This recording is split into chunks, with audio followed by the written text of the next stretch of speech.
Hello farmers, welcome back to my channel. All of you good morning friends. ఈ video ద్వారా Anantapuram tomato market యొక్క prices information ఈ video ద్వారా share చేస్తున్నానండి. And నేను తెలియజేసే ప్రైజెస్ వచ్చేసి 7:20 వరకు జరిగిన ఆక్షన్ ప్రకారం మాత్రమే ఈ ధరలండి.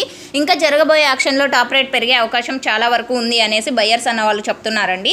అండ్ ఓకే ఫ్రెండ్స్, ఈరోజు వచ్చేసి నిన్నటి మీద తీసుకుంటే కనుక కొద్దిగా బెటర్ ప్రైస్ అని చెప్పొచ్చండి. అండ్ యావరేజ్ కానీ టాప్ రేట్స్ కానీ రెండు కూడా బెటర్. అండ్ ఈరోజు టోటల్ టమాటా స్టాక్ తీసుకుంటే కనుక 94,000 ప్లస్ బాక్సెస్ వచ్చిందండి. ఈరోజు వచ్చేసి నిన్నటి మీద స్టాక్ తగ్గింది. అండ్ గత 5 రోజుల నుంచి స్టాక్ తగ్గుతూనే వస్తుందన్నమాట అనంతపురం టొమాటో మార్కెట్కి. అండ్ ఈరోజు సూపర్ టాప్ తీసుకుంటే కనుక 620, 640, 650, 670. సో ఇవి సూపర్ టాప్లు అండి. సూపర్ టాప్లు అనేది ఒక 4-5 లాట్లు పడుతున్నాయి. ప్రజెంట్ వచ్చేసి మామూలుగా 1-2 లాట్లు పడుతూ ఉండింది. అండ్ ఈరోజు వచ్చేసి 4-5 లాట్ల పైనే పడుతున్నాయి. యావరేజ్ తీసుకుంటే కనుక 300, 400, 500, 600, 610 రూపాయల వరకు యావరేజ్గా పడుతున్నటువంటి అనంతపురం టొమాటో మార్కెట్ యొక్క ప్రైజెస్ అండి. సో ఇదండి ఇన్ఫర్మేషన్ ఇప్పటి వరకు జరిగిన ఆక్షన్ ప్రకారం టమోటా ధరలు. అండ్ మీకు ఈ ఇన్ఫర్మేషన్ యూజ్ అయితే ప్లీజ్ లైక్ చేయండి. టాప్ రేట్ పెరిగితే కామెంట్ సెక్షన్లో మెన్షన్ చేస్తాను, ఒకసారి చెక్ చేయండి. Thank you for watching this video.